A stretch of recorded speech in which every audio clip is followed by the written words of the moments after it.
ชื่อนางหญิงมนมีไซวันนี้จะมาขยายพันธุ์ต้นไม้ดอกประดับโดยวิธีโถมงา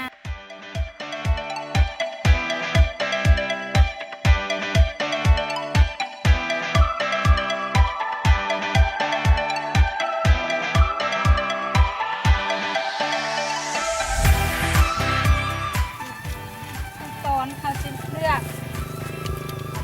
ถ้าเลือกงาพันธุ์ดีจะบ่เอางาที่อ่อนหรือว่าแก่เกินไปเบิ่ง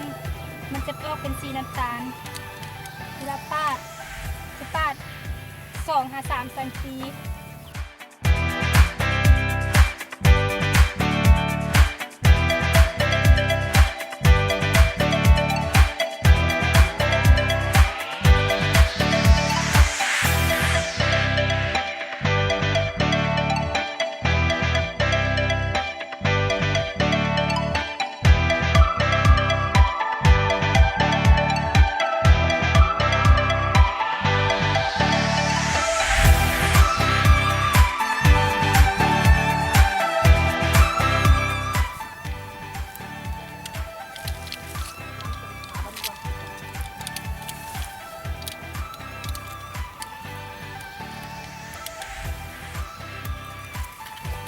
หลังจากปาดแล้วเราจะขูดแต่ถึงลงลุ่ม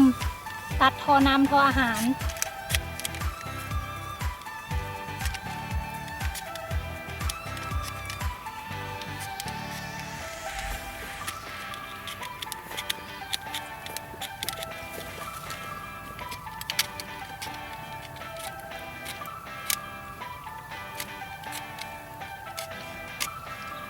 ขูดให้เนื้อเนี่ยมันละเอียดแล้ว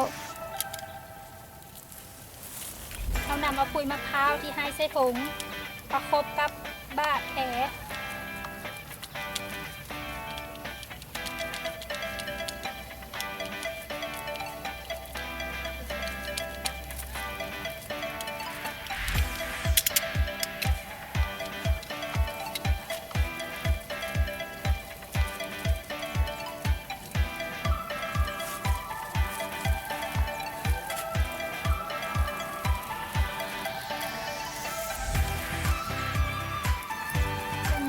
มัดด้วยเชือกฟางมัดให้แน่น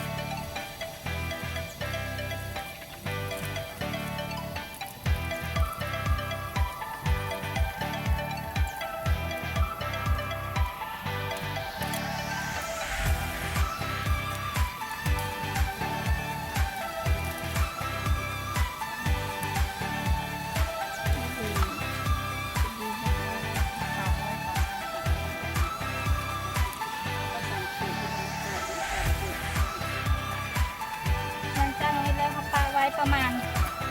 2 อาทิตย์แล้วเรามาเบิ่งว่ามันจะมีถ้ามันจะมีหากสีขาวออกมา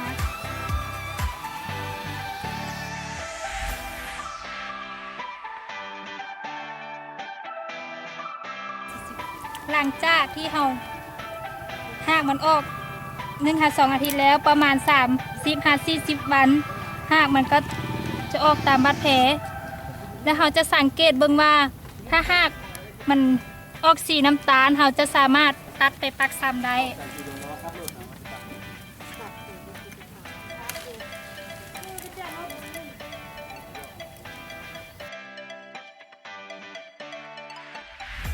ขั้นตอนการปักซ้ำเราจะต้องแกะองค์ยางออก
แล้วค่ะจงเน้นดินให้มันแน่น หลังจากนั้นกดน้ำให้มันซุ่ม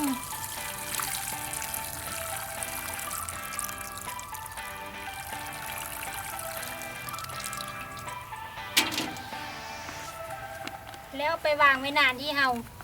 เตรียมไว้